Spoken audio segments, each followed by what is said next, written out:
Welcome to Creative Block. We're your hosts, Vee. And I'm Sean. We interview people in the creative industries about their life, work, and hobbies while we doodle jam.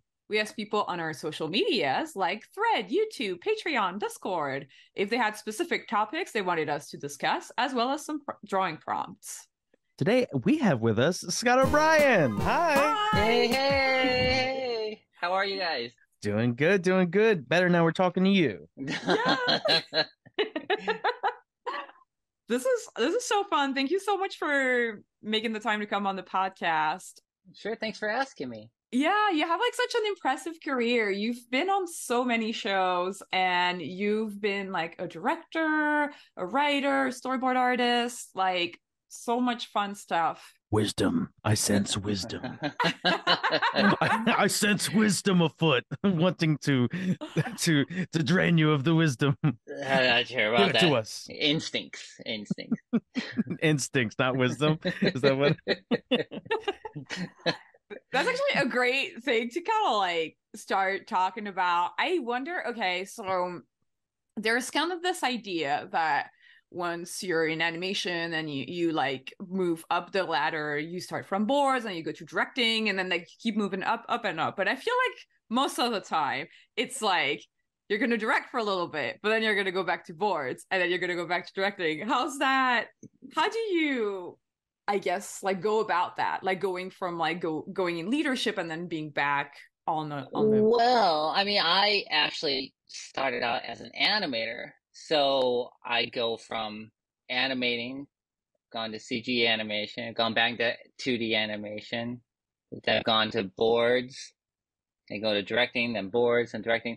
So it's just kind of like a different skill set that it keeps you fresh in a weird way, you know, you don't get burnt out. And every time I return back to like say I'm like boarding and I go to animating, when I go back to boarding, it's approaching things from a fresh angle and it keeps me going, you know? And the same thing with directing too, where if I go to direct, you know, there's a lot of things as a director where I kind of I'm always reassessing what I do and how I do it. So I'll maybe see something that one of the board artists is doing that I'll be like, oh man, next time I board, I'm going to try that, you know?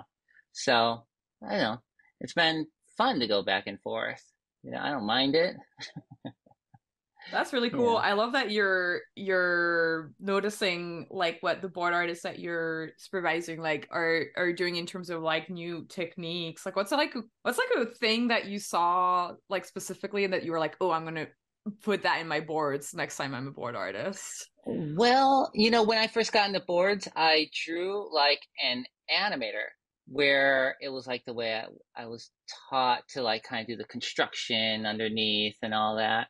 When you start boarding, you realize like, oh my God, it's taking forever, right? And there's so many panels you have to do. So there was a time where I was boarding on Kick Patowski and I was killing myself on season 1. And then in between seasons, there's this show at Disney TV called Fishhooks. Mm-hmm. And I went on to that as revisionist or like story continuity person. It was a strange title, but they were like, "Hey, we'll pay you the same just to hold you over for season 2 of Kick." And I was like, "Sure, you got it." But it was there where I saw that like Carl Greenblatt and Bill Reese that they were boarding and drawing in a way that I had never even thought of, where it was like they draw like, you know, the eyes and mouth first and then the contour of the body around there. And I was like, what is this? What is this craziness? Like I'd never seen anything like this. Like it's outrageous. I could not believe it. But then when I was watching their stuff, I was like, oh, I like this better than mine. And somehow it had made their stuff more character-based, more personality-based. And when I was only on Fishhooks for like, I want to say 4 months or 5 months. But when I went back to Kick, I was like, all right, I'm going to try it this way. You know, there's going to be some changes. So when I approached it in that way, that was that was when I started to really suddenly get a big response to my boards. Like all of a sudden, the executives were really enjoying them, and before, everything I was doing was fine, but it was only then where I could feel like, oh, I'm feeling this now. I was really able, and my boards started flowing better. It just became all personality based, and So how do you analyze why that is? Is it sort of like more focus on the funny faces and big character moments? Is is it letting you read certain jokes more clearly rather than being like this is a good well constructed drawing? Like what is that, do you think?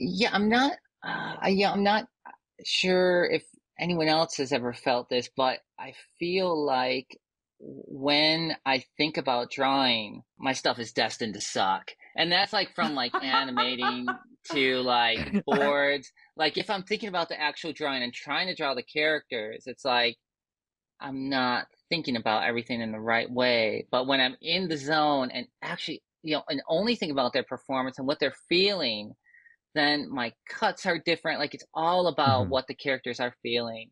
It makes it solely Mhm. about that. And that's able to then suddenly, like, the choices I'm making for boarding is like, well, what does this character want to see next? And then you cut to the next scene and reveal jokes. And all of a sudden, there's like way more of a flow and everything. But yeah, I know, like, and that's for animation too, where if I'm thinking about drawing, it becomes very stiff. My characters become very stiff. If I'm thinking, but if I'm thinking about how the character's feeling, I'm just flowing through it and I'm adding drag and all this extra stuff naturally without even thinking about it. And yeah, I guess that's the main difference, if that I makes think any sense. I really like that you talk about this because we've never talked about this on the podcast before. And I think that's something that's so on point because like it's easy to get lost in construction and just like the craftsmanship of drawing Hmm. instead of thinking about, no, this is a character and I'm trying to make that character be alive. Hmm. And it's so true that starting with the expression, the eyes and the nose and like the face, then you start being in their head a little bit more because you're like, because if you're drawing the eyes, you're like, okay, what kind of a feeling are they feeling? And then now you can kind of concentrate on that rather than on they're like, oh, is the elbow connected to the shoulder correctly? Yeah, or Yeah. are they wearing, it could be a tremendous amount of bullshit where it's like, oh, look at Kick Buttowski's helmet. Is it dimensional enough? And how am I feeling around there? Is that moving back correctly in perspective? Rather than Mm, just, it's focused on the wrong things too much, you know? yeah. I don't know. It's kind of it's a fine line because you then at the same time you can't be so off model where it's like it gets Yeah. sent to the vendor studio for animation. It's like if they can't figure out what to do or the proportions are off, you're kind of Mm, hosed. So it's like, just someplace in between where you kind of think about it. I guess that's just what, learning how to draw to begin with and having a good foundational Mhm. drawing skills, so you just don't have to think about it later on, you know? So if I'm able to understand you correctly on the jam board, I drew is sort of like constructed SpongeBob Right, versus like a focusing on funny face right. boarding SpongeBob. Is that sort of what you mean? Like we Yeah, it's his it's more focused wisdom. on face Like,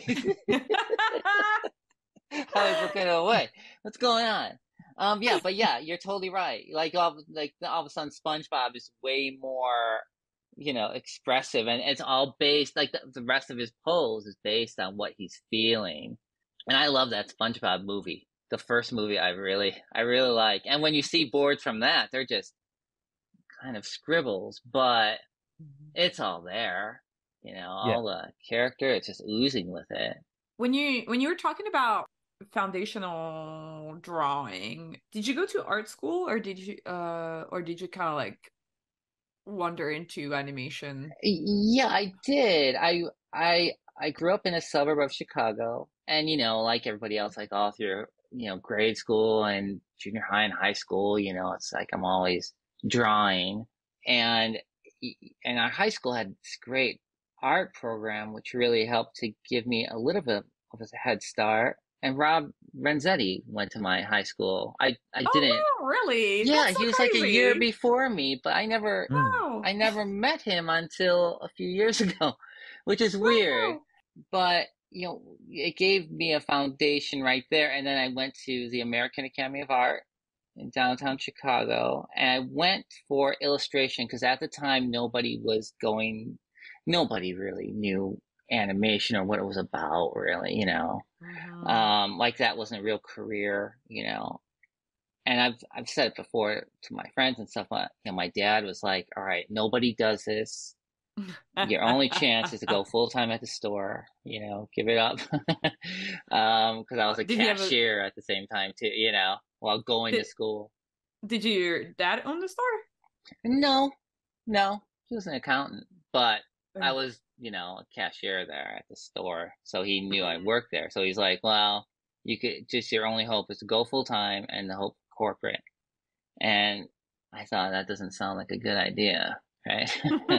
So I went to the American Academy, and I was going to school during the day, and then overnight I was working. So I would go to school, go to sleep, come home and go to sleep at like around 3, and then I would work overnight from 12 until 7 in the morning, and then catch the train directly from it was crazy. Catch the train directly from Wow. there to downtown.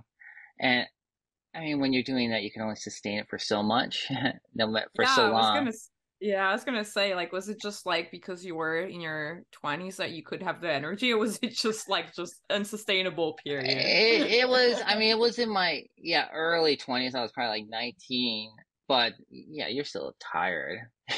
You're still damn tired. Like by the afternoon, like my attention span was, "Hey, you guys want to go get some yogurt?" I was basic. So then I actually ended up going for a little time after that, I went to a community college called College of Mhm. DuPage, and they also had like live drawing, this whole art program. And I got a couple certificates in illustration then. But at the same time, I always knew a lot about animation. Like I always knew I wanted to be an animator. I always knew, like I always thought in the 80s that anime was cool, right? Like I understood that, but I also loved Tom and Jerry most out of Hmm. all the Mm. shorts because they showed them kind of from the time I was a little boy until, gosh, I'm sure now they still show them, where it's like, Mm. gosh, that stuff is ingrained in you when you grow up. It's on, 7 days a week, and you're seeing these shorts. Like you Sure. just get a Mhm. feel for what they are. And I knew that those were different. That I understood anime, that they hold the character and the mouth just moves. But I didn't understand, like, why does it look like in animation? Why does it look like it's alive? And at the mall, I found these Preston Blair books. Mm. And I was like, this is what it's what I'm looking for. So right before college, I learned about line of action and stuff. And that was pretty big. And I also knew enough where looking at those Preston Blair magazines that I could, or not magazines, books, that I could see that this kind of looks like the Tom and Jerry stuff too. Like it looks like it's Mhm. kind of Yep. pseudo Disney. Yeah, it wasn't Mhm. until like within the past 10 years that I found out, like, oh my God, like when those books first came out in the 40s, it was Tom and Jerry, that he straight on used them. Like, and he got in trouble. So then he changed the characters to not be Tom and Jerry anymore. It's But it's kind of so interesting that those funny. poses and everything, like you could still see, like, boy, it sure feels like them. And then the other big thing in college that I discovered was the Illusion of Life, the Disney Illusion of Life book. Yeah. And as I got older, like people are like, well, that's really not useful because who cares about the history? But I mean, in the book in the middle, there's this part where they talk about the 12 principles, and they show examples, and I couldn't believe it. I couldn't believe it. They're giving away all the secrets. Like this is also why it looks different. Like this, they're explaining it all. But anyway, once I finished college, I went out looking for a job, and I didn't really know how to go about it. There's no, it's going to be unrelatable to everybody out there, but there was no internet, right? There's a There's no Chicago creative block there's a There's no podcast. creative. yeah. There's no creative block, so people didn't know what to do. Yeah, There was this thing called the Chicago Creative Directory where you can find animation studios, and I had this portfolio of life drawing and illustrations I did because I got pretty good with an airbrush and all these things, all these obsolete things. I mean, you say they're obsolete, but I know there's like an artist in animation who still uses airbrushes for like his personal work. I don't know if he uses it still for. Yeah. I mean, have you been to the boardwalk? You can get airbrush shirts all over there. It's booming. I mean, it kind of always sucked because it was like you blow your nose afterwards. You know, we wouldn't wear masks. It just like it's like blue. You know, it was like God. Dude, I feel like they could sell that No, to kids. stop. Like, kids, like who doesn't want blue? Who doesn't want blue boogies? I'm promoting it. That's right. So get an airbrush. Ask your parents. You can have an airbrush. I feel like there when I was younger there was something like that where everybody was taking Smarties candy and they were crushing them up in the package, and then they were if you went like this on the package and blew or inhaled it, it would look like smoke coming out because the little particles. So people were like pretending to smoke these Smarties packages, but then like there was all these warnings on the news like, don't do this, the little crystals are cutting up your lungs, like it's so dangerous. Really? Oh my God. There used to be, well, also there were these like little packs of pretend gum cigarettes where they were in this white paper, and you get them and there's like this powder and you blew on them and this looked like smoke coming out. The heck? The heck? Not cool. Not cool. Yeah, and all those Tide Pods I ate, like it didn't even make me cleaner. Stop. That's too racist. Dude, the funniest part is they probably made so much money during that time. Yeah, like just like kids like buying Tide Pods. They're like, oh, we reached a whole new demographic. Yeah. For a second, for like 1 week, they were like, this is great, sales are booming. And then like they found out why. Just a bunch of kids buying them and eating them. Like, no. It was such a weird trend. Like, how did it even start? Was it like just one person was like, hey? I think it's just because it looks like candy. It looks delicious. Yeah, it looks delicious. Have you had one? No, and I that's wish. like the challenges. They're still doing the challenges, right? On challenges. I mean, there's also. I mean, I feel like it's a tale as old as time. Just like double dog daring somebody to do something stupid, you know? Yeah. Anyway, that's such a tangent. Sorry. Yeah, I don't even remember what was I. We were talking about like all the blue stuff boogers. that you were learning, the airbrushes and all the techniques. Because I have my portfolio filled with that crap, and then I went to studio to studio, and because the Chicago Creative Directory, you could see what the animation studios were, and I went to these different places. One place was called Cinet and Associates, and they did Captain Crunch commercials. And I went there and I showed my portfolio, and they needed someone to paint backgrounds. So they're like, well, maybe we don't need backgrounds for this commercial, because right then there was like all this live action stuff being like live action and animation combined. It was like in the middle of that stuff really hitting, because I think we were still on the high of Roger Rabbit. And there was this SpaghettiOs thing. And they were like, do you want to paint cells? So I started painting, and so I got a job there, and I started painting animation cells. That's so crazy. That's so crazy to think about. Yeah, like with a portfolio, you could just kind of like talk about like all the different, like how broad it is, right? You could just like, they were like, oh, here's this thing you can do. Yeah, and painting cells. Yeah. That's funny. I mean, you've really had to learn and adapt to different style. I mean, you've gone from painting cells to like Storyboard Pro and stuff. Like it's like there's so many different ways things change. Yeah. I mean, I guess that's part of like when you're in the industry, like you can't be stubborn. Like styles change. You have to kind of, in a way, like go with the flow, and change along with how things are going. Like right now, Yeah. like doing boards, I feel like it's changed quite a bit from when I started. Because when I started, it was, I was trying to stay kind of graphic and keep it simple, but I feel now is the time of the grid on the floor and the grid in the sky. Like if you don't do that, you're a dumbass, right? So what's something that you miss and something that you like that's a newer thing? well, I like what I do.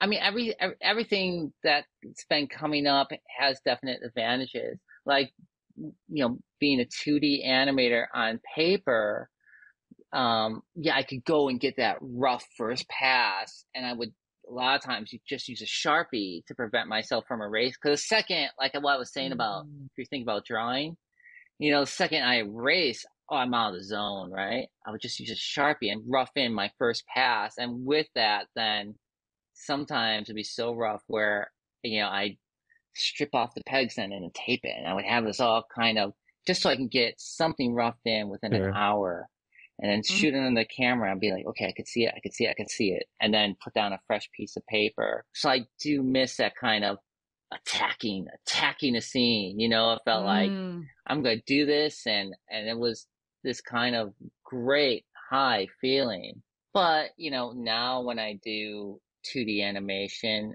there's a lot of advantages of like there's more control there where I could play it back instantly. There's an instant gratification, of like, okay, I'm flipping it, all right, I'm seeing it happen, So yeah, and I love that too. So there's a lot of, for whatever goes away, there's a plus that kind of fills in the gap. Well, I don't miss paper boards. That I don't. Oh, really? Yeah. I've also boarded on paper, and it's not like when you have to redraw your boards all 3 stages or whatever, like you're redrawing all of your boards the whole way through again and again. That's hard. Yeah, it just without the ability to copy man. and paste.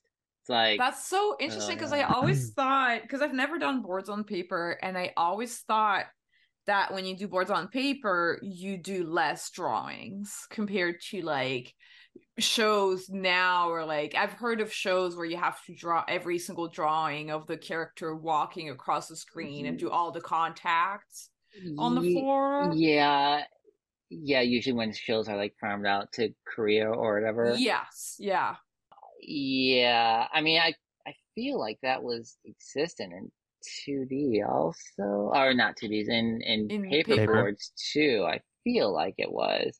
I think that there's a few boards that get spread around that are like, this is how old boards used to get done, and it's like the Batman intro, where it's just like you just have one drawing with an arrow, and it's like he goes across the screen, and then the next panel is like him jumping and with the arrow pointing up, and it's just one draw, like that sort of thing. But even with that though, the trade-off is that person like was like shading it and like modifying it like it looks like pencils for a comic, and like there's that extra labor too. So I don't know, it sounds like a trade-off to me. I mean, for that, I'm not sure how they did that, because I know exactly those boards, and I also know that like on Animaniacs when we used Korea, like you really need to spell it out.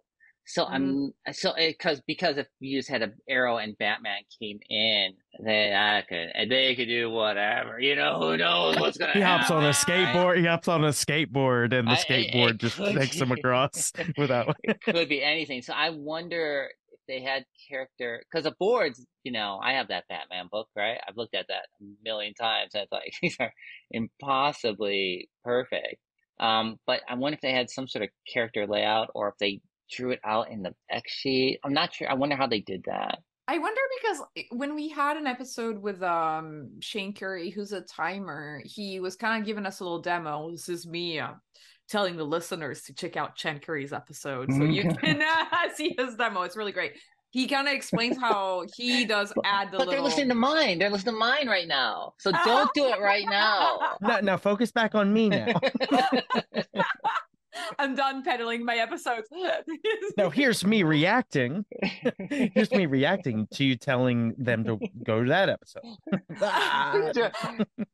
No, but it's kind of interesting because he does talk about like how they add a couple of drawings in the sheets, which I didn't know. And it's true that there's like sometimes timers will add like not a full drawing, but like a little bit of like, oh, here's a little bit what that should look like, this pose. And it's not in the boards, but it's in the sheets, which is kind of interesting. And I wonder if there was more of that.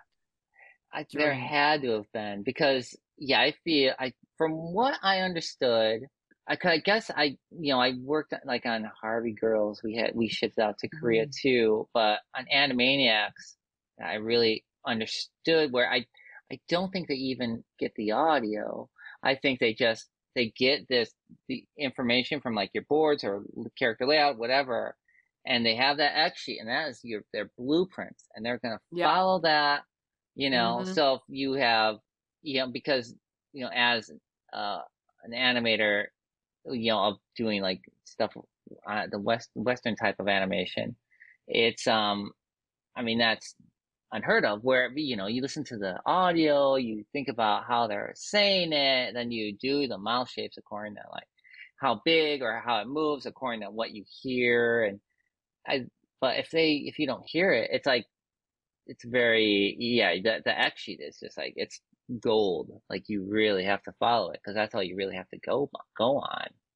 I even heard, so people don't quote me on this, but I even heard that some shows don't like that, they can't send the animatics to Korea and they can only send the X sheets, and there's like some legal reason why, which I don't really understand, but and it's probably just like, I don't know, maybe it's just like, oh, they ran out of Google Drive space. They can't upload the file. The videos are too big. I mean, my guess is that my impression was that they were doing it on paper still, and they scanned that paper stuff in. So if you sent them they're not set up for the pipeline for, all right, we have the animatic, or Leica, as they say in Canada. We have the animatic, and we cut it up, and then we put your little scene inside the file, and then you get that file, you look at it, there it is, your little scene in the animation file. They don't have anything like that at all, so I'm not sure if it would be anything legal where they couldn't send the animatic, but it wouldn't matter. It wouldn't matter. They'd probably take that thing and be like, what is it? They set it on fire. They drag it over. They hate film themselves dragging it into the trash folder, and they're like, "Take that, get that out of here." They set the computer on fire. Like, goodbye. That's not. They print out all the frames one by one, and then they start. Yeah, they figure out how to dispose the VHS like it's the Ring. It's like the Ring videotape. Like we have to get this out of here. Yeah. Oh my god, it's so funny. I love this. Is such like an animator comedy bit. It's like it's animator specific. Yeah, gags. exactly. Who else is listening? Are they laughing? I don't know. This is an animator only episode. Thank you. Yeah. If you're not an animator, do not cross this point. You won't get it. You'll get frustrated. Talking about animation, how did you go from painting cells to animating? Like, because it's like such a different skill. Like, did you have to put together a reel to apply for the animation jobs, or was it more of a thing where they were like, well, you've been around a bunch, let's just teach you this thing? I was around a lot, the studio, and I was hyper eager. I'm sure annoyingly eager. I love animation, and I was like, okay, can I try? They had a primitive pencil test system with it was a VHS. I think it was made out of a old security camera. And then I started like, I had all the information. I had the illusion of life. I had the press button. I'm going to try this. And my first attempt was a disaster where it looked terrible. But after I saw that first scene, I was like, able to adjust. And I did something else where I had a little girl in a karate outfit, like kicking a boy in the head. He went flying away. And the person who was the director there, Mike Nicholson, he was like, "Whoa!" Like he liked it. He liked it. He's like, and then they let me like, "You want to do some in betweening," and I slowly got my feet wet there, while at the same time, I'm sure I was, a horrible boyfriend because I was always at work. I was always, I'm trying to become a better animator. Then I was obsessed, right? I had access to paper. I had access to the pencil machine. So I was there like 7 days a week, like just obsessed with doing it and getting better. And then going home and frame by framing through, like, I remember like going through all of Beauty and the Beast, like all of it, like not just certain parts, or like all of it, and wasn't bored of it. And just that you got this natural sense of spacing, how far apart things should be, and going back to work and trying to do. I mean, I tend to want to do the broad kind of Mickey Mousey, Freddie Moore, Tom and Jerry type stuff, because that's why I felt like the real animation was. So I wasn't trying to do the Beast or anything, but it helped me to kind of get faster and really get the hang of it. And then I, started to gradually meet friends where they would go off, and like I had this friend, Kevin Dieters, who he went off. People started to gradually go to California, and he went to work at an early version of Wild Brain, and like James Baxter gave an interview there, not interview, but like a seminar. It was on cassette, and it was like taped over and over again a million times. And he had sent. We were great friends, and he had sent that to me. And then I studied that. Oh, like wow. And there's things about that which still stick with me, like the sound have it happen.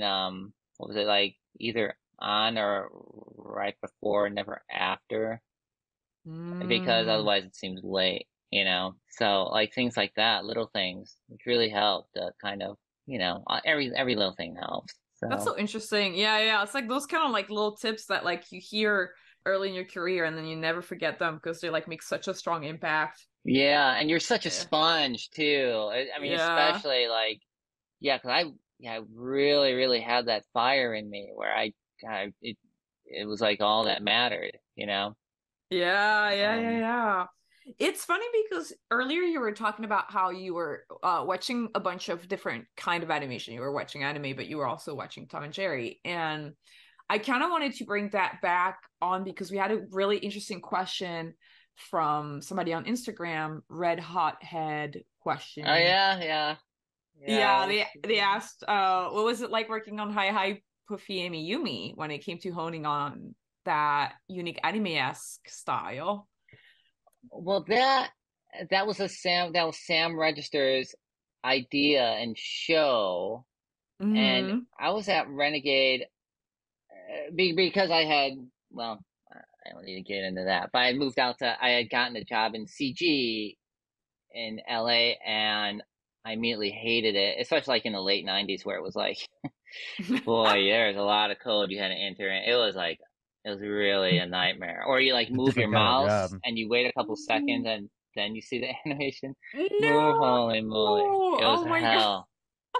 Living in slow motion. Yeah, I mean, it was before even Maya was invented, Wow. I think it's also crazy how you went from painting cells to animating to CG, like right off the bat. And like, because CG is such like a technique that even right now, a lot of like 2D artists are like, never ever am I touching CG.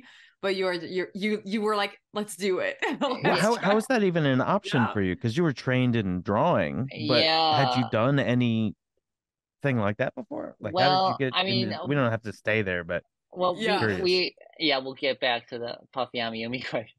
But yeah, I was in Chicago for a bit, and then we gradually started, there was a lot of commercial work.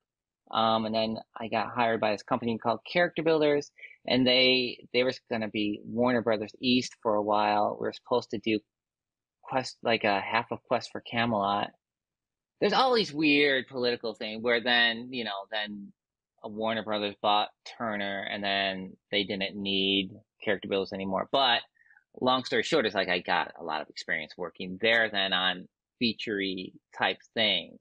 So my reel had gotten pretty good. And at the same time, after Toy Story came out, I mean, I can't describe like how it was like overnight. It changed everything.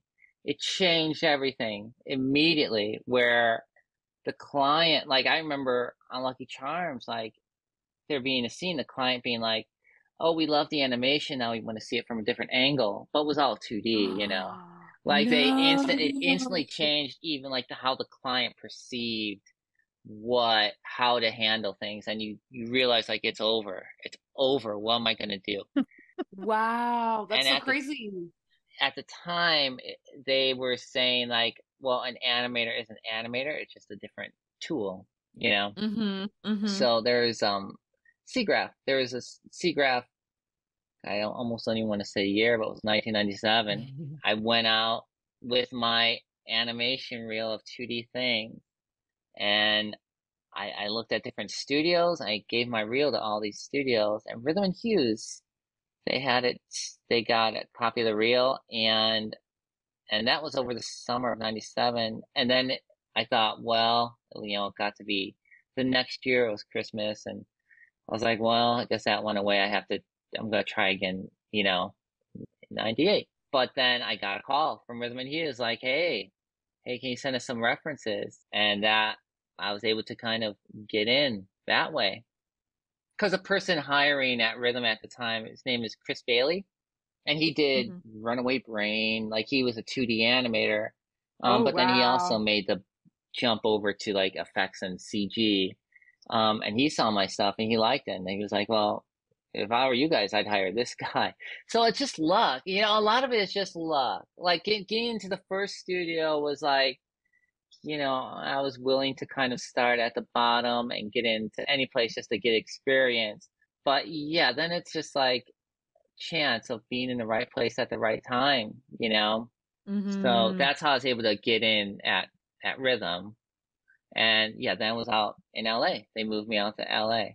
So then once I was out here, I was a huge fan of Daryl Van Titter's, his Renegade studio. I like the snappy animation.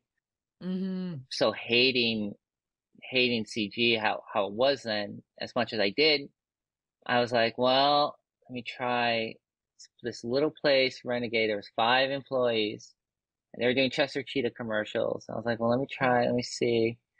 And he was like, hey, yeah, do you want a couple scenes? Like, so I did that freelance. Like, I got a couple Chester Cheetah scenes, like the first 3 scenes in the commercial, like him.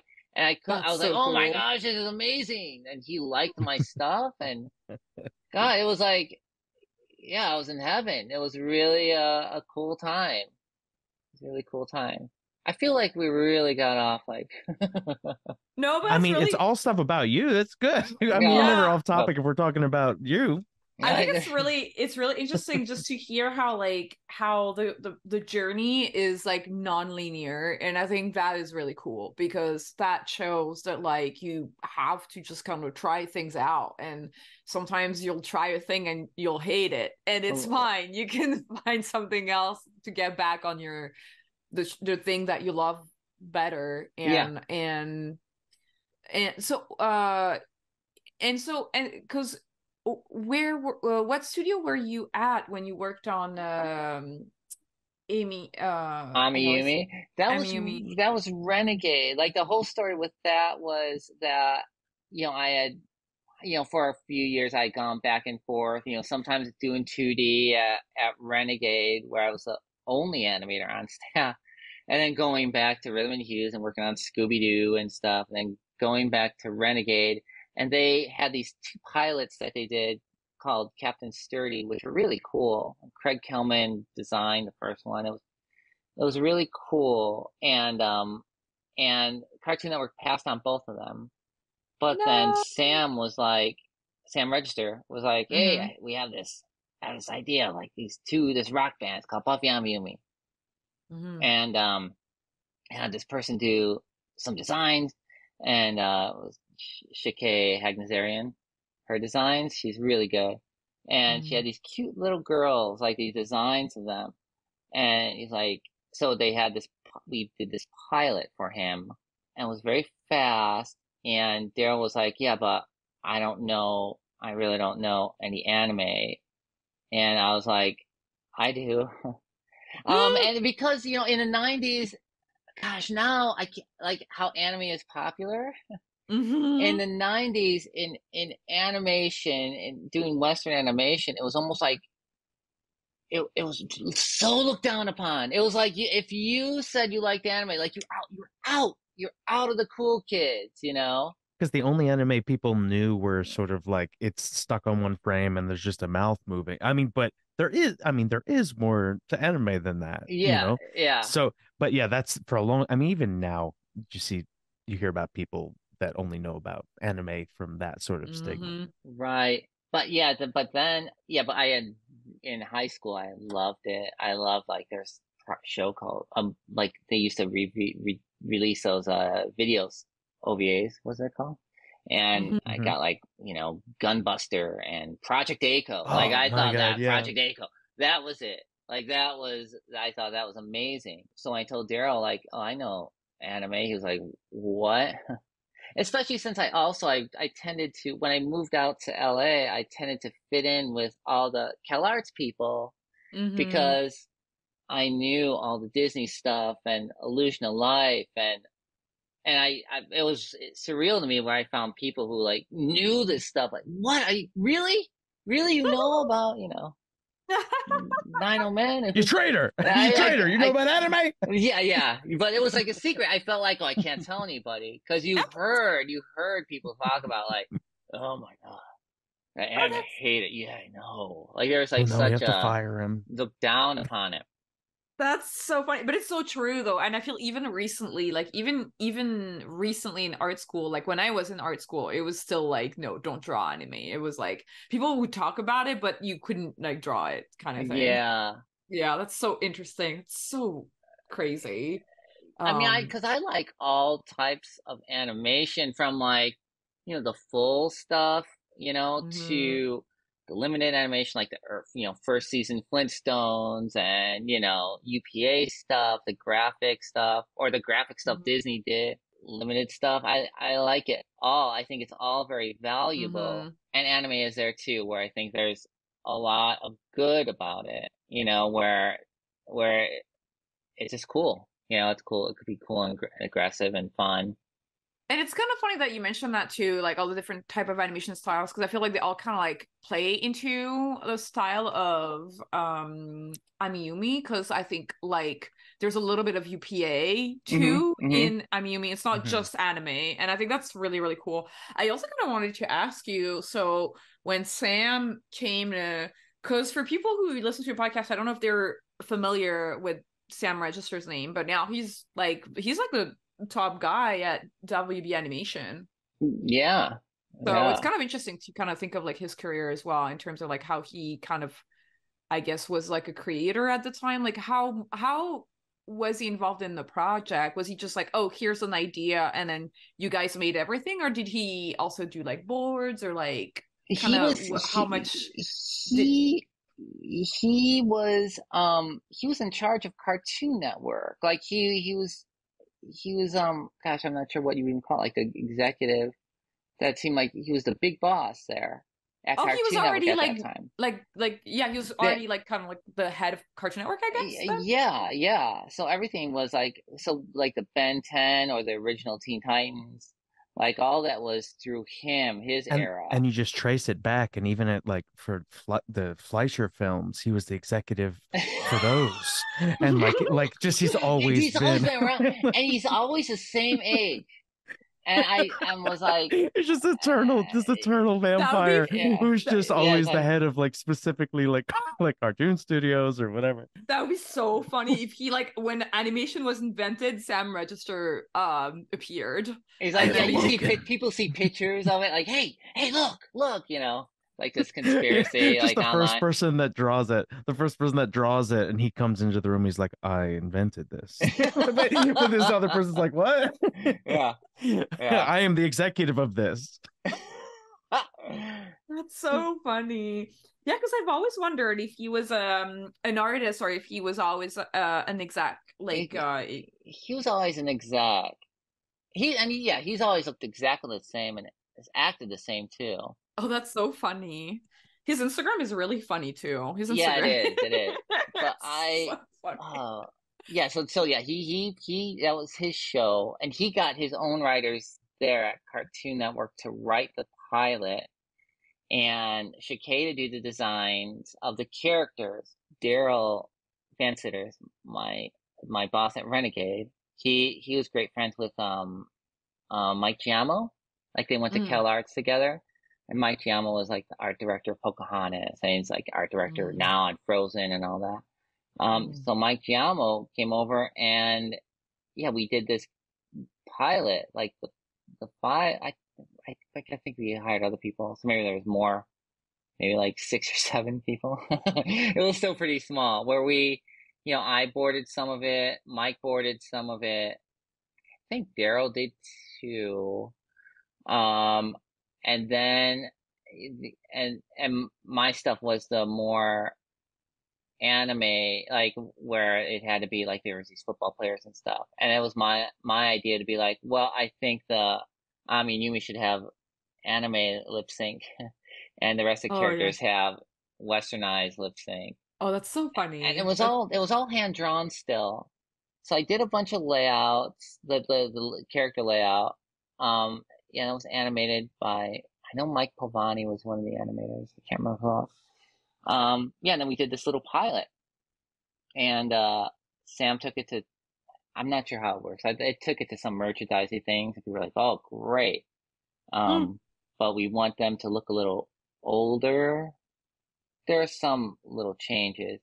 So then it became a series. And then the 7 of us then, like, oh, now what? So then the real look of the show started, where then we got there's a show called Kid Notorious.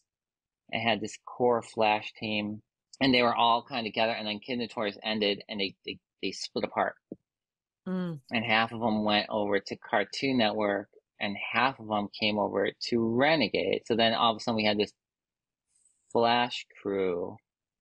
It's head by Dave Markowitz, but the team that went to Cartoon Network, because none of us were really sure what Flash could do, right? We saw still some crappy stuff online, and so then we started to do our show, and yeah, when I first saw it, I was like, whoa, this doesn't look anything like the pilot, like you could tell it was a rig and stuff.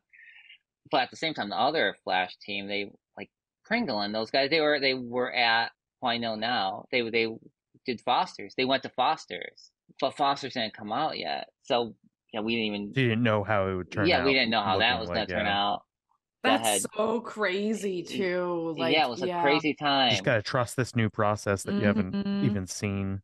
And yeah, everyone was kind of used to doing things their own way. Like our internal team was used to animating the way they did for Kid Notorious, and Foster's had their, more fluid way.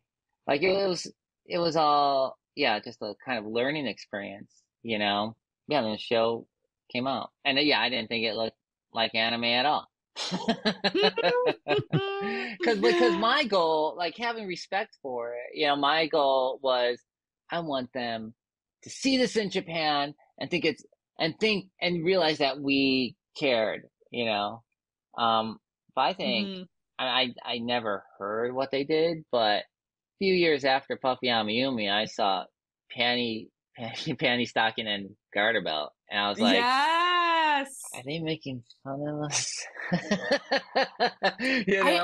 My first reaction was like, oh, this is what I wanted, this right here, right here, wait, those fingers. Hi. I thought you mean like wait, what is it called again? Panties and stockings? Panty stocking with Gardevoir. Yeah, because And they're doing a new one. They're doing new episodes. So. because it looks so cool, and I never thought I always thought it was like, I don't know, from my perspective it felt more like an homage to American animation. Like they were Yeah. like, oh, we got inspired by this and this is our take on it, rather than making fun of it. Because they have I some mean, like it could be obviously both. Invader I think it's Zim. allowed to be both, right? You Yeah, know? I think so. It could also be both. I just really remember when I saw that, like the style for that show, I was like, that's so cool. Well, it's like, you see, oh, this looks like Gurr, from Invader Zim. Like you could definitely see exactly what they were. And I wonder if it influenced like artists like Brian O'Malley. Like it feels a little bit Scott Pilgrim before Scott Pilgrim, a little bit. Yeah. Like really cool. That by the way, show looks hot. Yeah, I was I've seen that. You guys, did you see the trailer? It looks so good. I'm actually really excited. For some reason, I like it better in Japanese. Like when I saw it in Japanese, I'm talking, I'm like, hell yes! Hell yes, it's gonna be awesome. But then when I heard it in English, I was like, yeah. Okay, it works. Yeah, it works. It's so crazy. That's the secret sauce, just changing the language. Yeah, that's right. Sometimes it'll do it. Yeah. I mean, I'll say that about a lot of movies. Like, I do love stuff like Zootopia, right? But when I saw the trailer of Zootopia in Japanese, I was like, oh, heck yeah. Next level. Yeah, I mean, that's why I watched the original Scott Pilgrim with the Japanese dub instead of the English dub. I just read it with subtitles. So funny. It was all in Japanese to begin with, right? Like, wasn't it? No. Little joke. Scott Pilgrim was always a manga. Didn't you know? Kinda. I mean, it's like, I don't know. It's so funny. I wonder what it must feel like to be like a comics author and your work getting adapted and like animated in Japan. I don't know. That's so cool. Yeah. What if he gets a lot of money? Yeah, we'll never know, or maybe we'll harass him until we get on the podcast. If he's listening right now, let us know. We'd love to have you. If you get a lot of money. Please. Let us know if you get a lot of money. And if you don't get a lot of money, we don't want you on the podcast. Yeah, If you do get a lot of money, no, I'm just kidding. But if you make a lot of money, let us know. Oh, wait, so that means if he doesn't come on the podcast, he doesn't make a lot of money. So he's gonna want to come on the podcast just to make sure that everybody knows this is that how he's making a lot of money. All of he's very successful. We're gonna call them out on the podcast. We're gonna. You're not a Fortune 100. Come on the podcast. Genndy, don't come on the podcast if you're a dork, but do come on if you're very cool. It's actually funny that you bring up Genndy, because we have a question, and we have a couple questions for you, Scott, about working on Fixed. Have you been working on Fixed, the new Genndy movie? Yes. Yeah, it was I animated on that.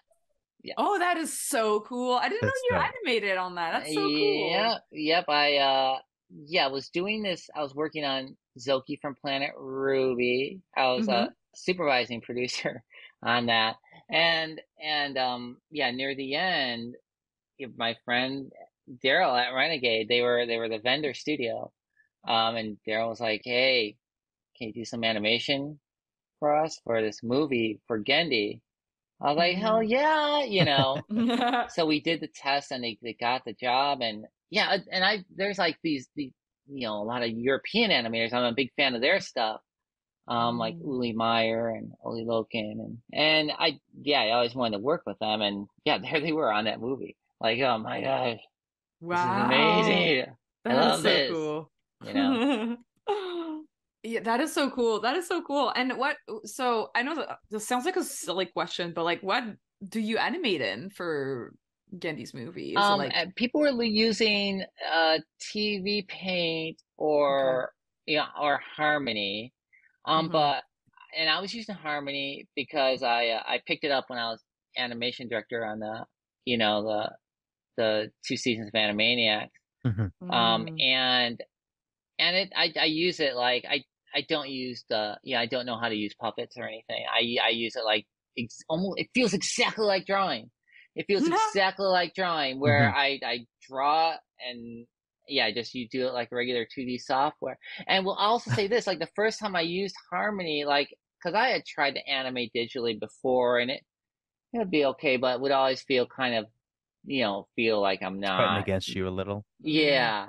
But when I used Harmony and the red pencil tool, like it felt so much like it that I had looked at my hand and I expected to see graphite there Wow, because it that was is like, so. Oh, so that feel that it really came back where, wow, I'm back here. I'm doing what I love, sponsored by Harmony. Yeah, sponsored by Yeah, I Harmony. that's a wish. good endorsement. Yeah. That is so cool.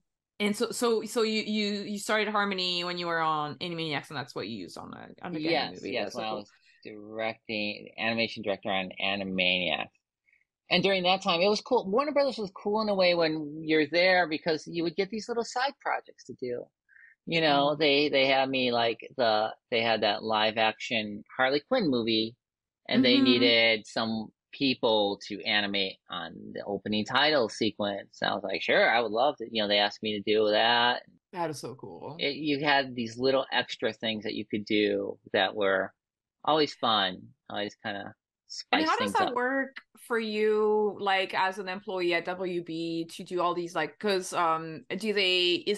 are you like under an overall kind of deal, or is it just, are you getting paid by that production? Like how does that, I'm I asking mostly like I guess a technical administrative question. Well, I mean, from how I understood it, like it just couldn't interfere with my day job. So if Okay. you want to do this and it's not interfering with your day job, go ahead. Oh, Mm, so it would be overlap. You're doing like a second job on top of your regular Yeah, mm. thing. yeah.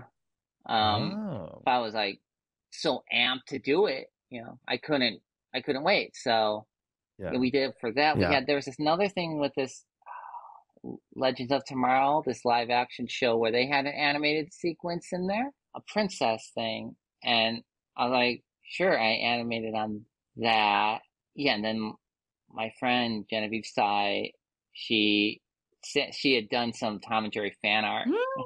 because we were like joking back and forth, and she did this fan art. And Sam Register saw that fan art, and he was like, "Oh, I want to do a show about Tom and Jerry for a preschool."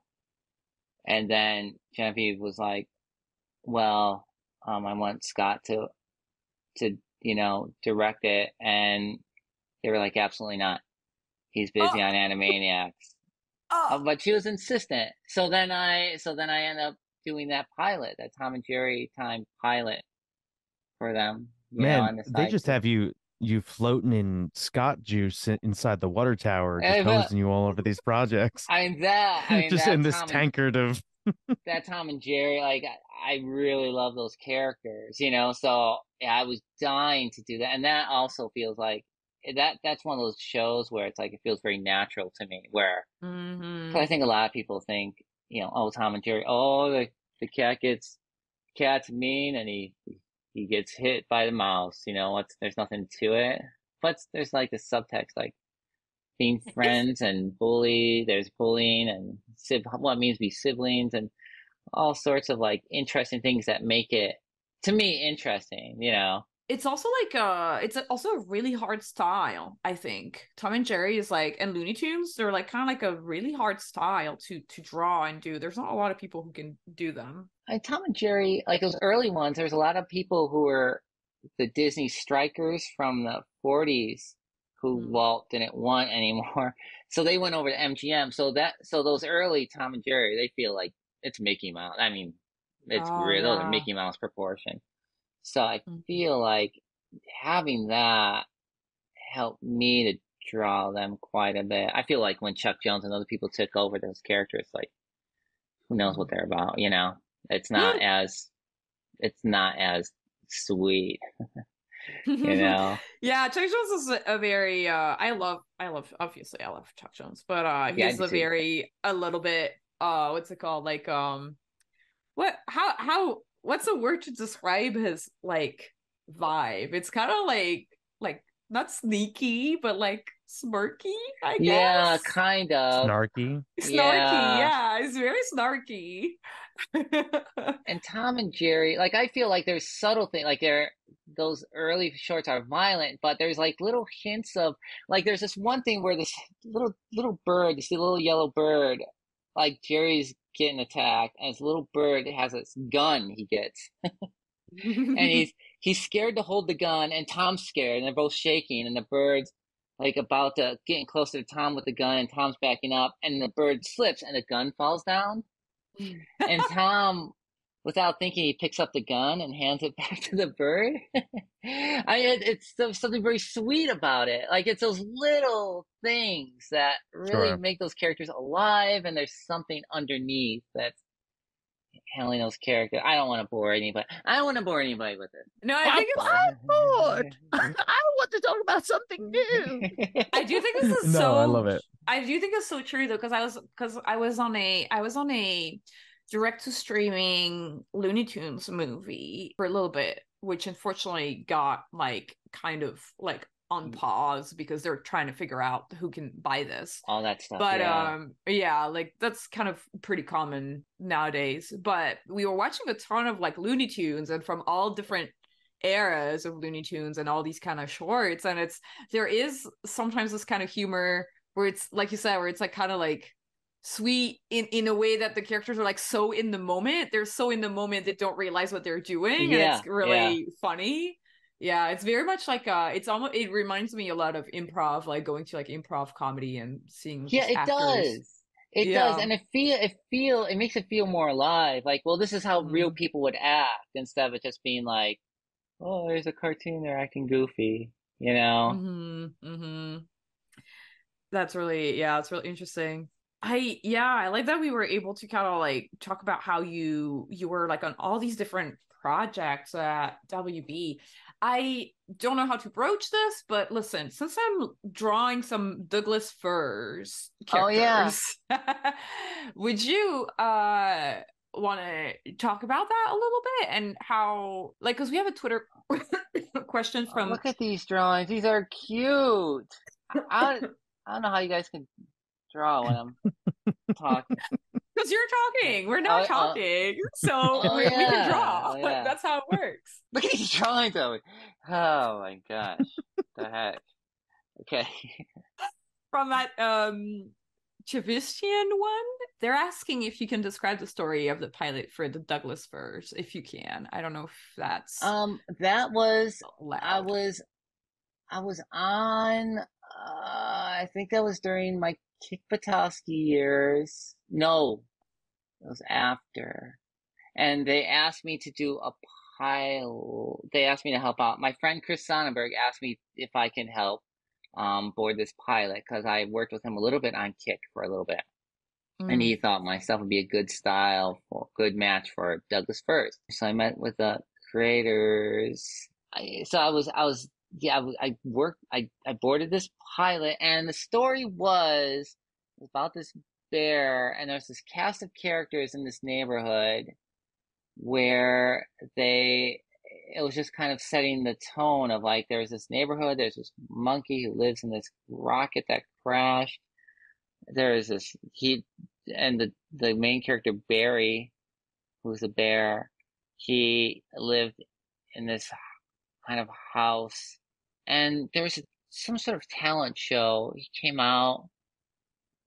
I have to see if I can find the boards. He came out. He had to do all these instruments, and I know all hell broke loose during it.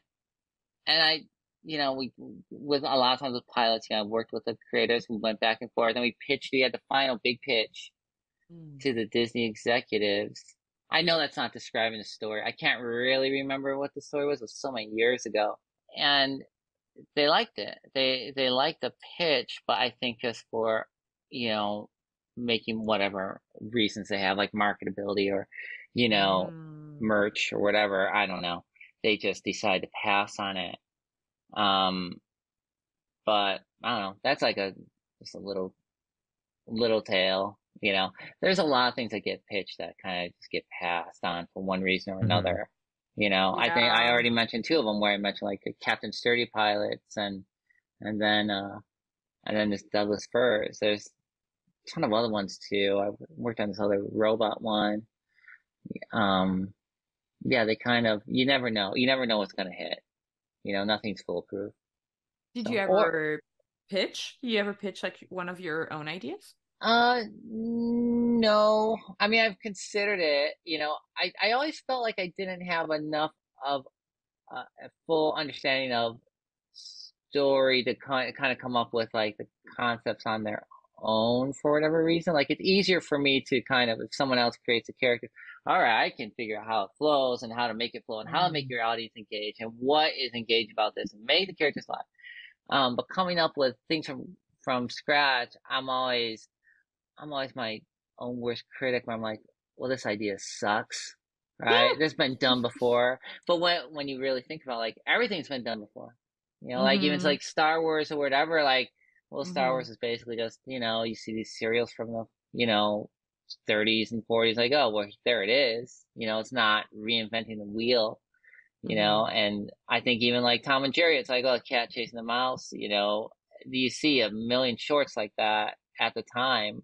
Nothing's really original, and even when I remember when SpongeBob first started, it was like my impression being an adult was like, well, it's kind of like Ren and Stimpy, That's and then so that was funny. it, So you were just kind of like, eh, like you didn't really feel like that was gonna be a hit. Yeah, I felt like it was okay, I didn't, It's, I didn't, I had no idea. You never know. You never know what's gonna hit yeah, and what's not gonna hit.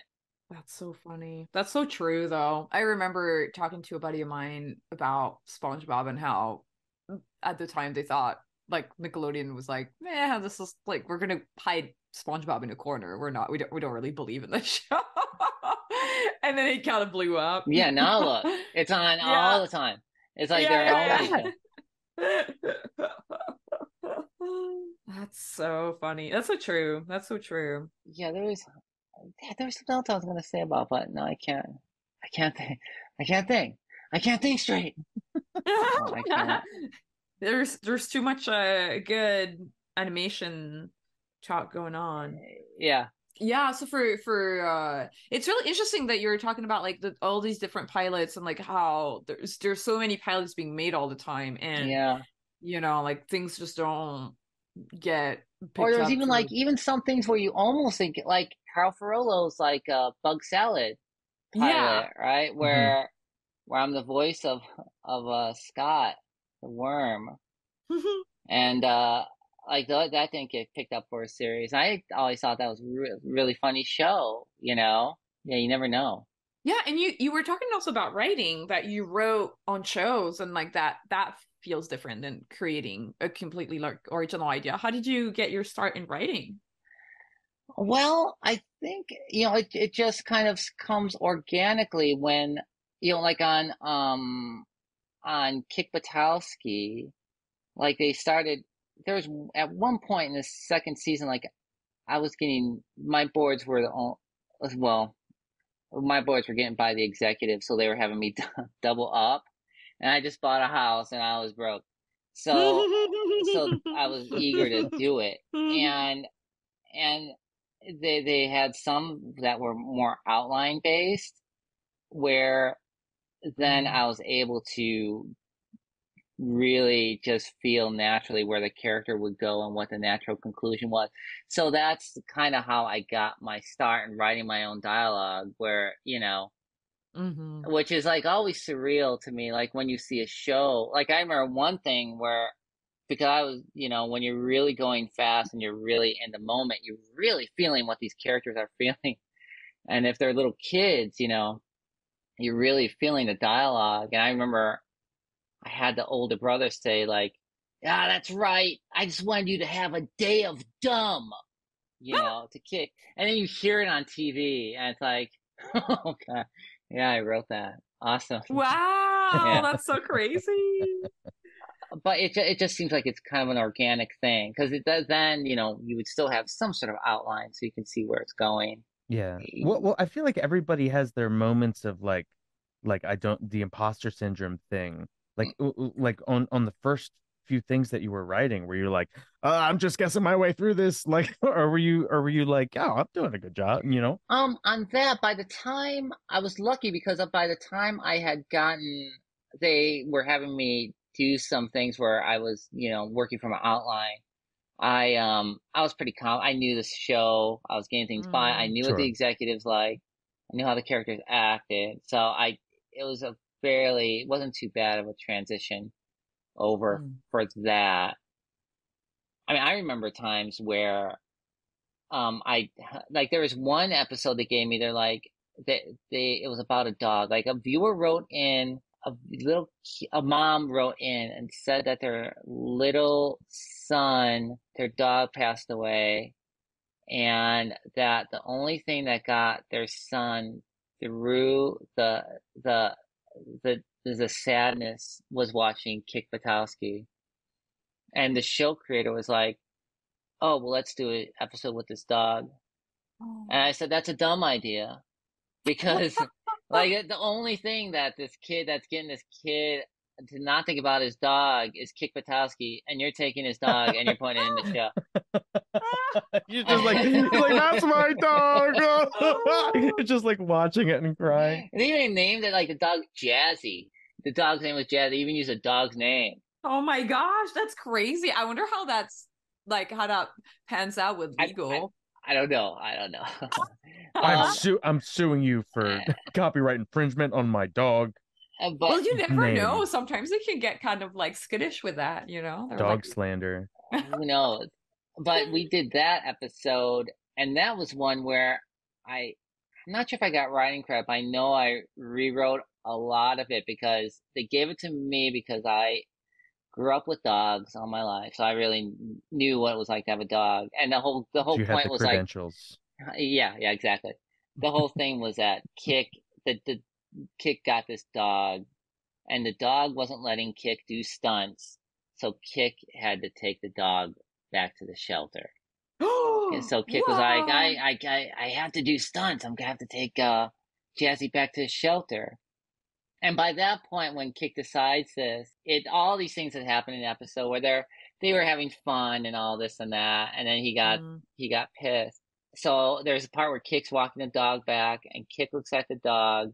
I'm boarding it, and I'm telling you, it was like I had to pitch to the executive in a couple hours, so I was behind as hell. And I'm boarding it, this part where Kick's walking the dog back, and I had Kick remember these things they were doing, like going on the swings together, slow motion. And I had to do a live pitch, and Kick remembering them sharing ice cream and this and that. And I was like, I have to have Kick say, I love you. But it's also like his bit like very gravelly voice. Like it's like very low pitch voice, which is really funny. Yeah. I love that show. It's such a funny show. So I staged it where I had like the dog like here in the center of the screen, and there's the leash there. Dog's walking, and then the leash pulls the dog to stop. And you hear Kick like Jazzy, and the camera pans over and reveals Kick, and he's looking down like this. He goes, I love you, Jazzy.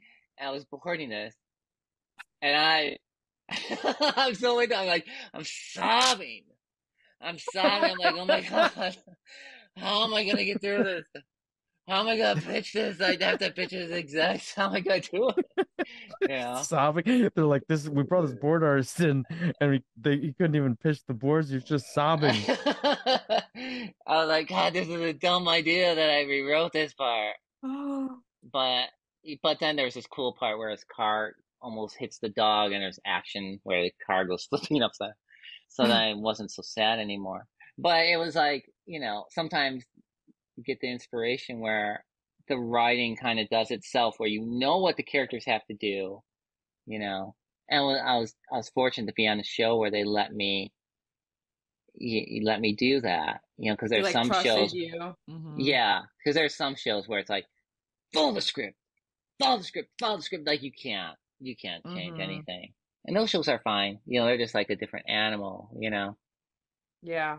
That's really cool though. Wait, and so you rewrote it just like a couple hours before pitching to the execs? Yeah. I mean, That is yeah, such that a that part. yeah, that's so crazy. That's so cool. I was just thinking about this today. Like boards are so hard. Yeah. It's so hard to do boards. I think I about that every time I'm bored. every time I board, like, okay.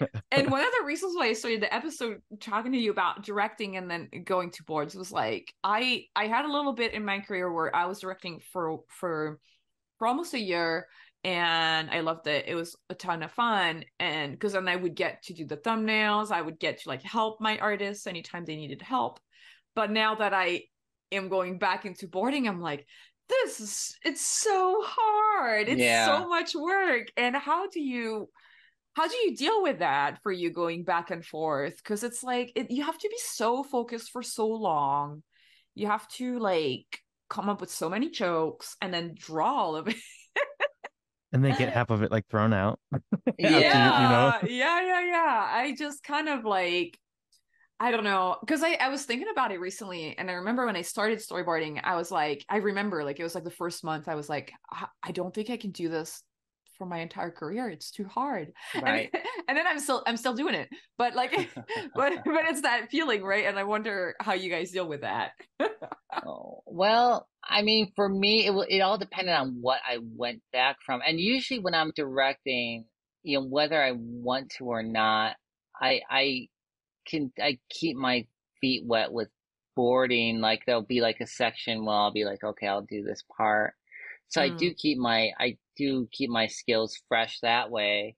And also, I keep on taking classes because I keep on trying to keep up with, like this, since I'm off of work, like I'm signed up for 3 mm. classes starting in a couple weeks at the Creative Design Academy. Oh, so cool. Um, What are the classes? Let me look. I can't remember. There's figure invention for animation. Mm, There's perspective and cinematography and dynamic sketching, so cool. you know. Mm, Just because I want to be faster. I want to be mm, faster and I want to, be more cinematic in a fast way, mm. Because I find a lot Right. of times I could be boarding, I do a lot of research. So if there's like a character, if there's like an extra couple characters in there, I have to go and kind of figure out the design of what they are, and and that all takes like time. I feel like there's a lot of people who could just do it, you know. Well, like Mike Holly Perry. I know you interviewed him before, but Yeah, he's the yeah. ultimate in not having patience with me. Where he's like, "Well, just do it. I don't know. Just do it. Just go. Just go." Like, Howie, I hate you. I hate you, Howie. No, I don't do that. That's so funny. It's funny because I feel like I feel like depending on the show, I, I could see some shows where like I could hit the ground running, or if it's like, oh, if it's kind of like Lollipop's characters, like Loud House, and everything is just kind of like a house, the Yeah, street, cool, I could do that. But if it's something that's Yeah. like a little bit more like, all right, now this is sci-fi, or it's like realistic, or it's like, oh man, when I was like on the Looney Tunes like direct to streaming, it was great. Like the team was awesome, but I was going insane. I was like, I cannot draw Bugs Bunny for the life of me. He's so hard to draw because I don't draw like that at all.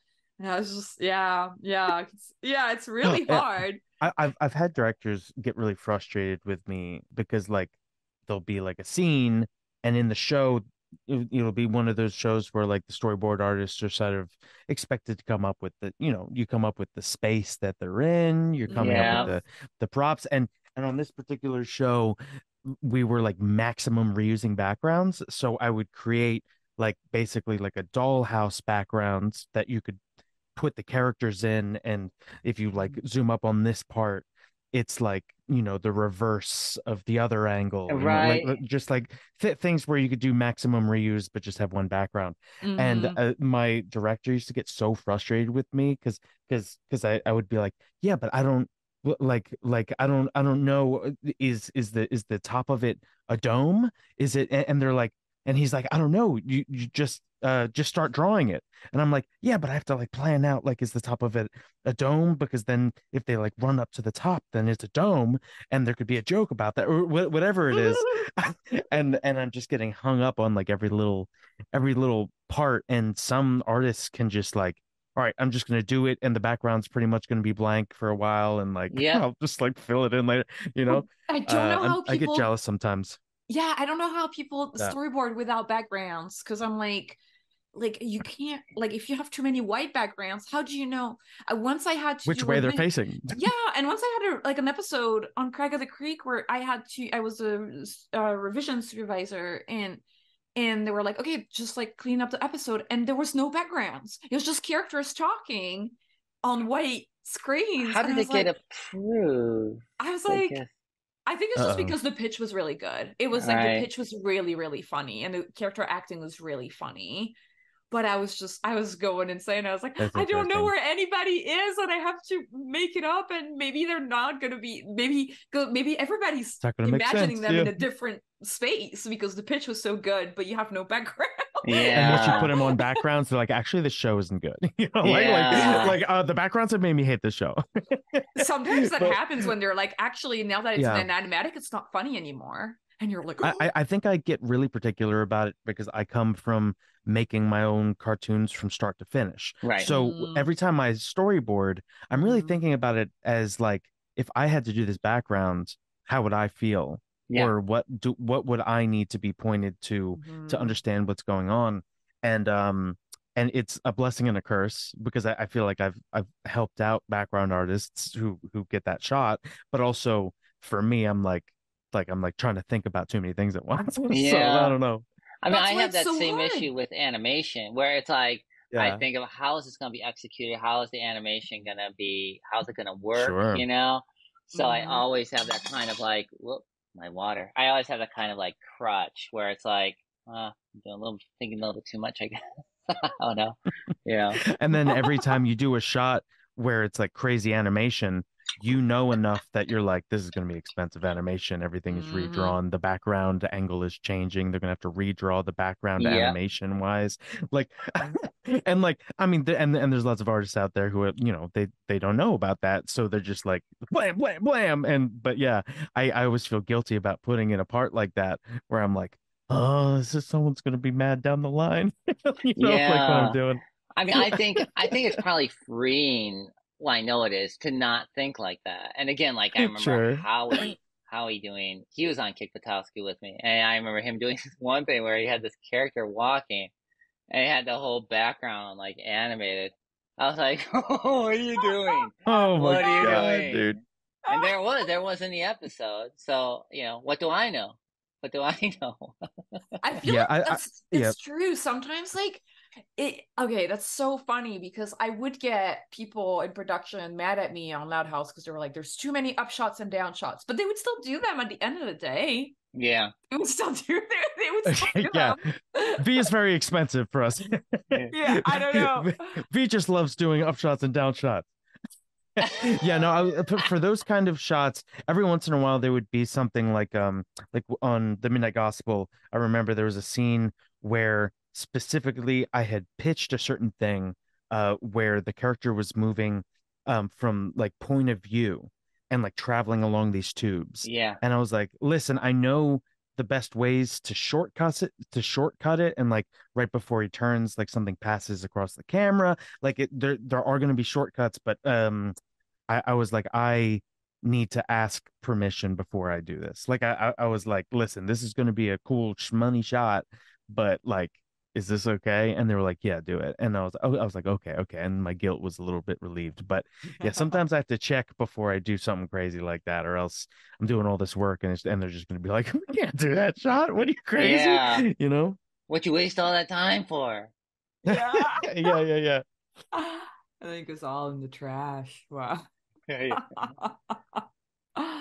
I think we can go into some questions because I feel like we've like touched on a ton of stuff. Oh wait, no, there's one thing that I wanted to ask you about where you said you were a supervising director? I was supervising producer, but Producer. it was a supervising director. In Canada, their directors are like what EPs are down here. This Mm-hmm. was for the Okay. Zorkie from Planet Ruby, where it was a Nirvana. There's a lot of Canadian people on there, and the director of the show, Mike, like he was considered a director, but it's like EP down here. So I was Mm-hmm. called I was called a supervising producer, but I was really like a supervising director. But and really the director in LA terms, like for all the episodes, like it was like all 52. It was crazy. Could you tell us a little bit what you were doing as a supervising producer, just so, because I feel like those are titles that we see online and we don't really get to know what really it entails. So like what were your duties like, Well, or like my duties were, and it might actually change the way I approach directing now, where I would kick off the episode with the creator, Brian Morante. The show, I love the show, by the way. Like it's probably one of my favorite shows I worked on, where we kick off the episode and I'd prepare like each script where I would go through and make sure like there weren't all these extraneous things. And I would write in like what I thought, what the characters are feeling is what the characters be feeling here and there if it was unclear. And then we would kick off the show or kick off each episode with the director, with a board artist, I mean. And then, and by kicking it off, it would be like, here's the materials, here's the episode, and then we do a read through just so they can have like any sort of, if they had any sort of questions, they can ask any sort of questions during the read through, and we just get a real good idea of what the whole episode is about and what backgrounds would come up and all that sort of stuff. And then at the same time, there'd be another episode going on that was in another part of production where it's like maybe the first week pitch or second week, and you have like certain notes that things weren't getting across.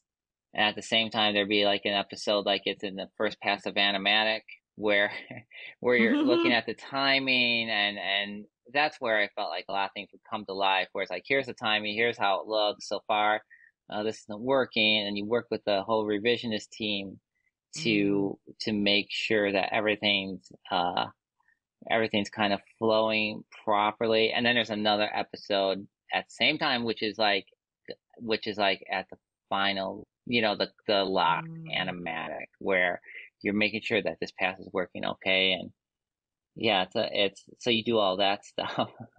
wow. So you're telling me that you don't just kick back and say, "Tell your worker you're fired." No, I mean, for somehow it seemed easier to, I don't know why. It seemed easier to juggle all these things and keep track of all these things because they're pushing you in these certain times where you need to be there. It was very easy. It felt very easy and natural to keep track of all these different things, as opposed to working on one board.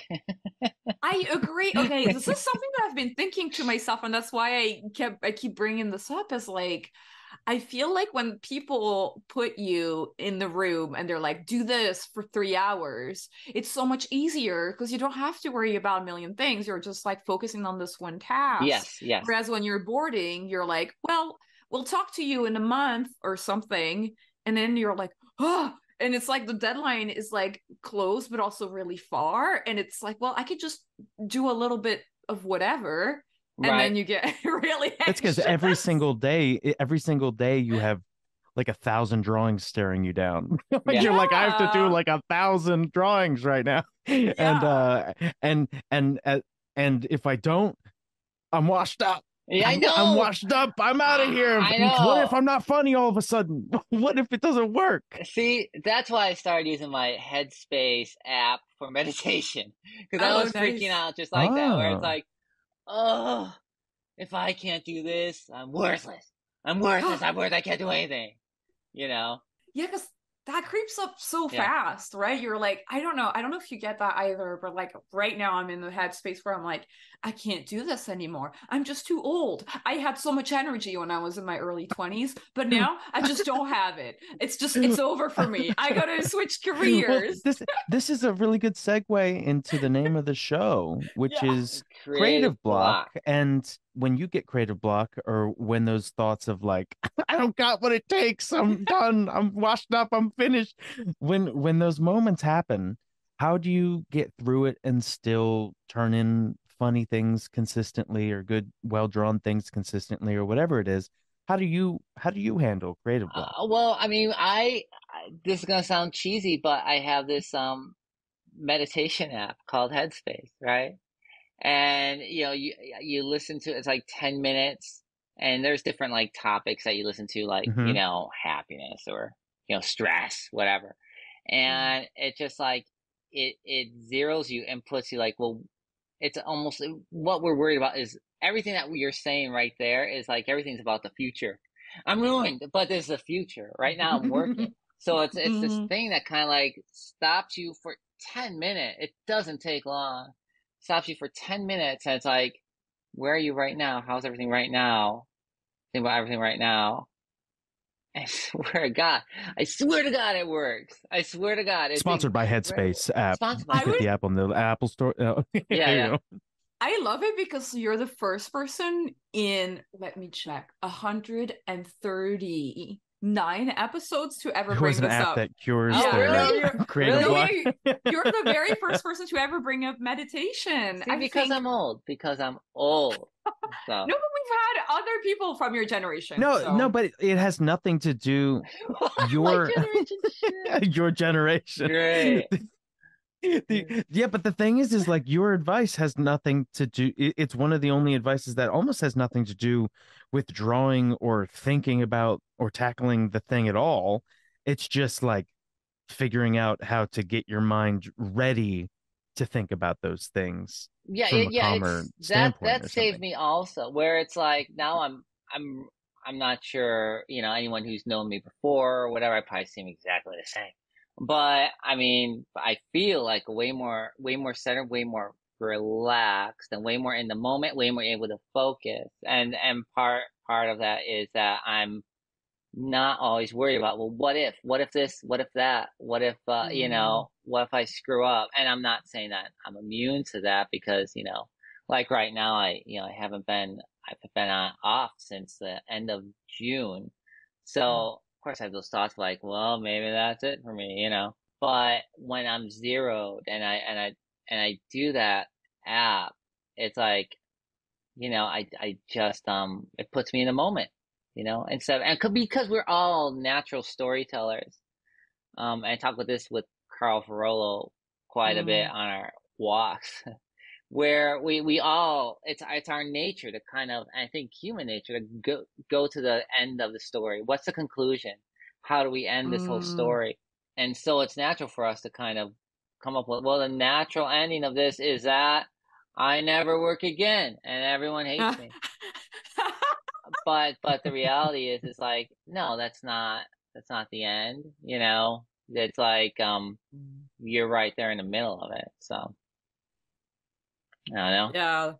Yeah, that's so true. I feel, yeah, it's the catastrophe mindset too. I feel like it's just so easy to be anxious. But creative, like having creative block and not being able to, like, say I'm stuck on something like writing or something, it's like my key to get through that is just to shit anything out.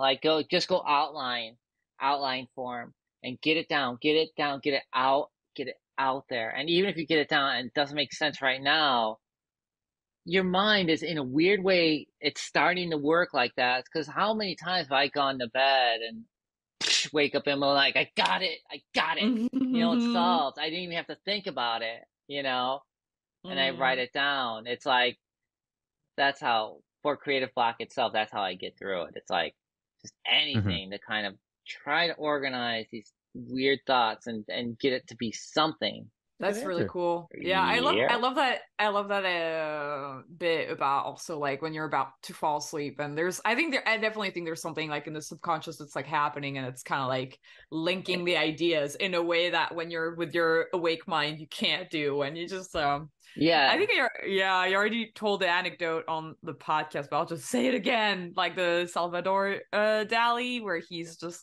would trick himself into like going into a nap, but he would hold a key in his hand so that when he would, like, his muscles would relax, the key would like fall and wake him up, and then he would get all his ideas that way. I think that's so cool.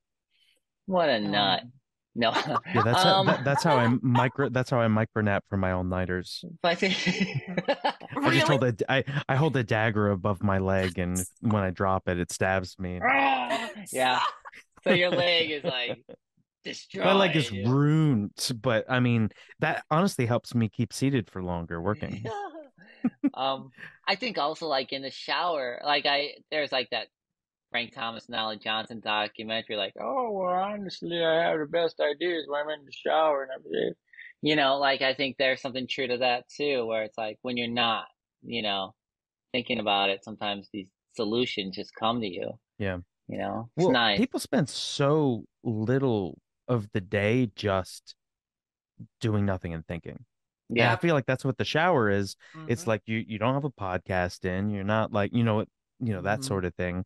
But people rarely give themselves just a break to just think. I think people are scared of just thinking, just letting their minds wander or whatever. Yeah, and I think I was just like I've been like addicted to this like YouTube channel Healthy Gamer where like this psychiatrist kind of like goes over a lot of like mental health like different like topics and stuff, and he was talking about how now like the That Dr. phones. K. Dr. K, yeah, I love him so much, and he's like about No, how I like want to hear Dr. yeah. K. Well, Dr. K does this thing where he does talks with big YouTube and Twitch streamers about mental health because he used to be addicted to video games. So he'll do these live That makes streams sense. where Yeah.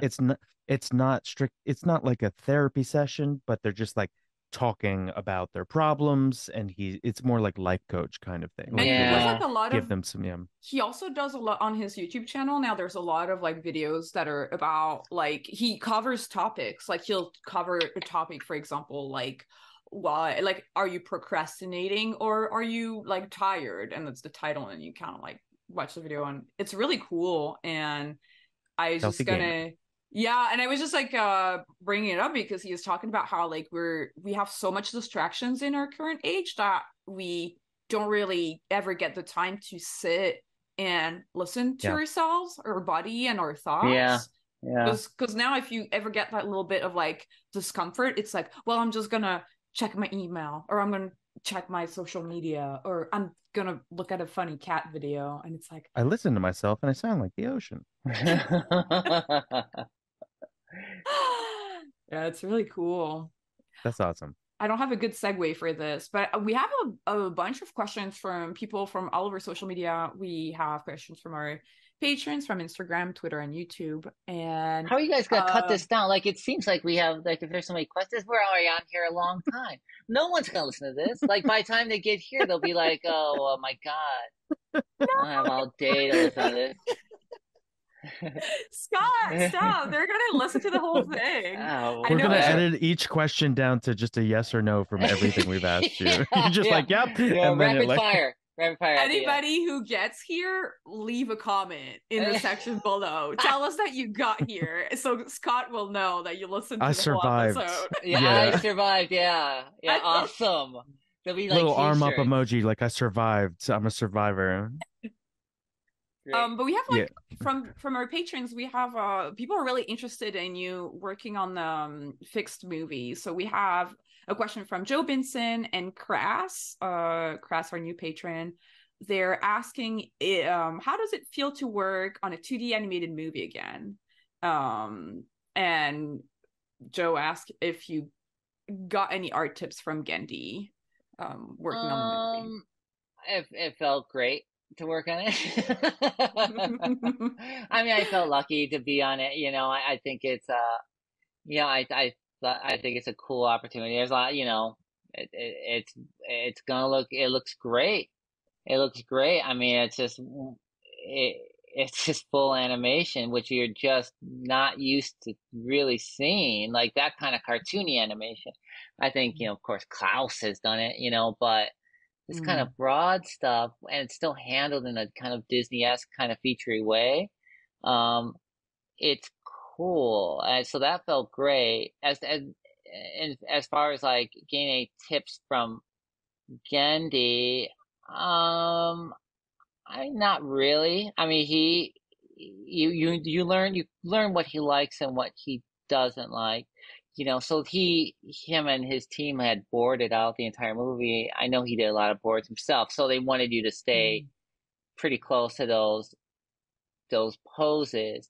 So you would look at like the animatic and see like, all right, this is how the scene relates to these other, the other scenes. So you knew what was expected, you knew what would be too much, you knew what would be too little.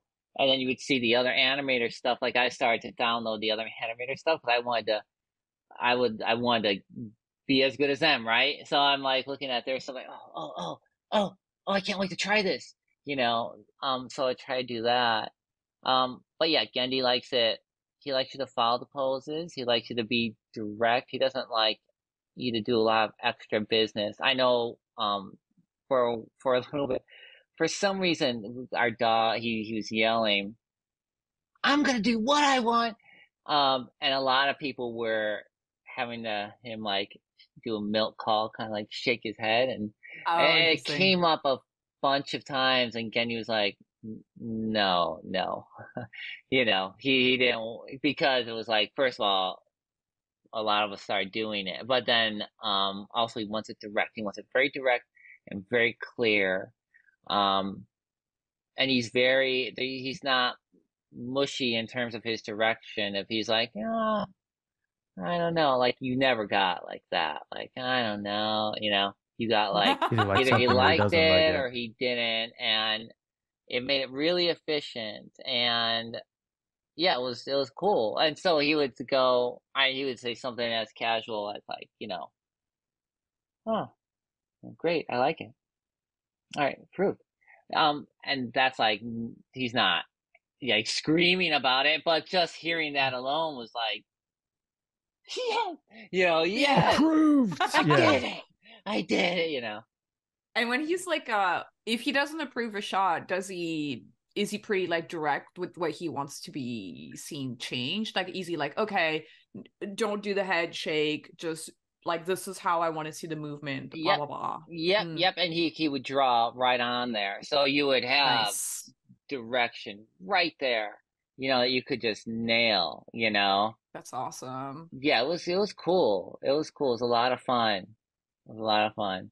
That's really cool. I love that we were able to like kind of like go into that a little bit, because I feel like we've had like a bunch of people really excited about talking a little bit about fixed. Yeah, we'll see how it goes. Yeah. I mean, I'm eager to see how the audiences.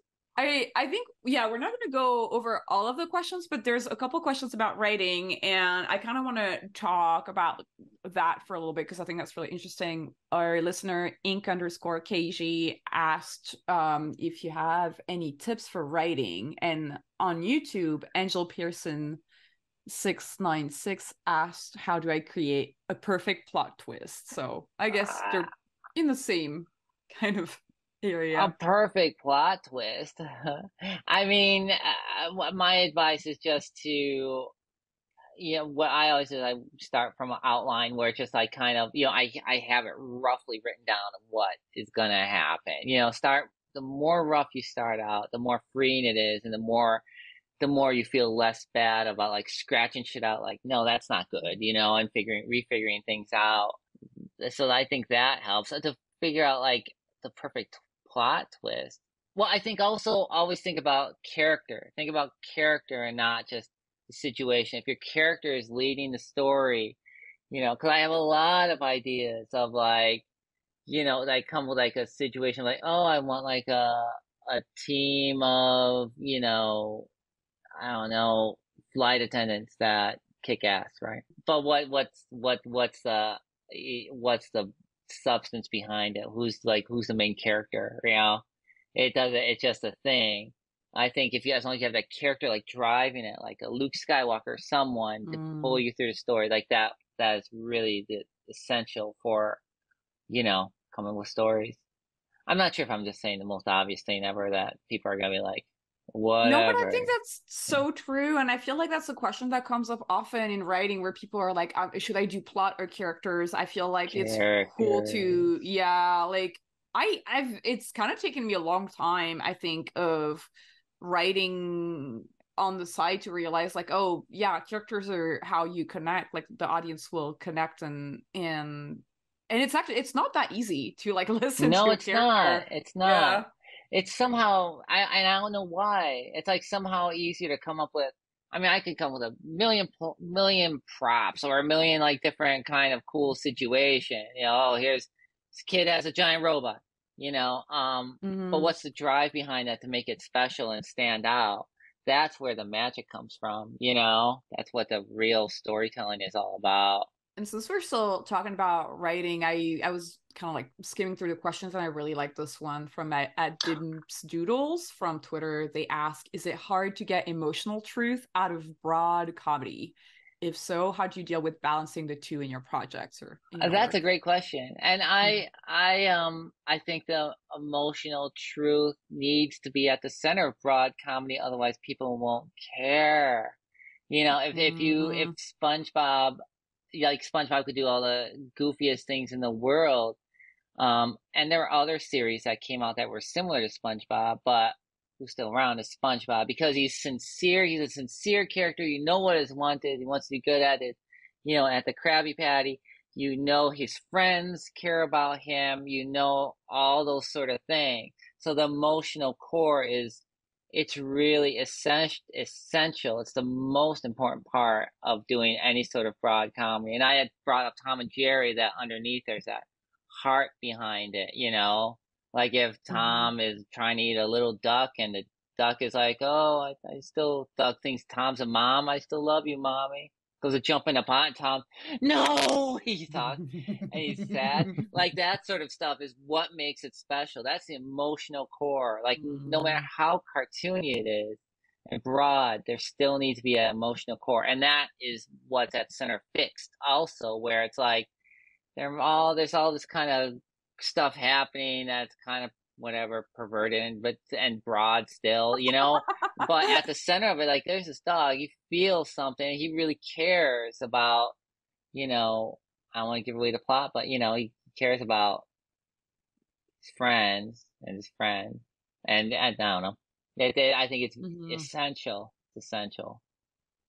So the balance is like it's just always there. You always need it. That's so great. That's so true. Yeah, that's so true. And it's hard. It's hard to find, yeah, like the emotional core of something, I feel like. Yeah. Because sometimes it can feel so simple, like you said, like SpongeBob is like sincere and it that sounds so simple, but sometimes that's how it's best. It's just like it's very I Well, mean, like he gets yeah. sad. Like if he gets yeah. passed over for his promotion, like, oh, hey, waiter. Like he starts getting drunk on ice cream or whatever. He's gonna be upset, and that's what makes him like three-dimensional. You know, like how he reacts to that in a very sincere and honest way. You know, otherwise, you know, there's a lot of shows out there that could be annoying because the characters are just goofy. Doing Like, random stuff. yeah, Just doing Mm-hmm. random stuff for no reason. Yeah. and that gets really Yeah. You want to be boring. invested in it because it's satisfying when they resolve their Mm-hmm. problem that they're upset about or whatever, right? Yeah, and you know, Venture Time has that too. You know, where they really would bring you in. You know, you knew what they were Mm-hmm. all about. They care for one another. I have a Yeah. funny question from at Joe_boring. Who's your favorite editor? Uh, they're all great. They're all great. They're Shout all out to great. Clem. Yeah. No, he was one of my editors. Like on, yeah, I worked with him a little bit on one of the some of the Tom and Jerry, and then on Animaniacs. Yeah, he's a good guy. He's a good Yeah. guy. He does ask what was the biggest influence on your exquisite comic timing. Exquisite kawaii.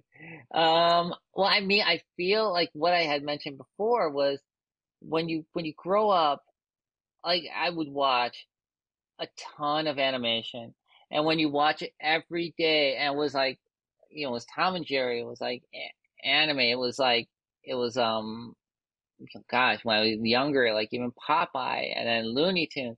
When you watch all that stuff all the time, all the time, and are kind of obsessed with it to being annoying.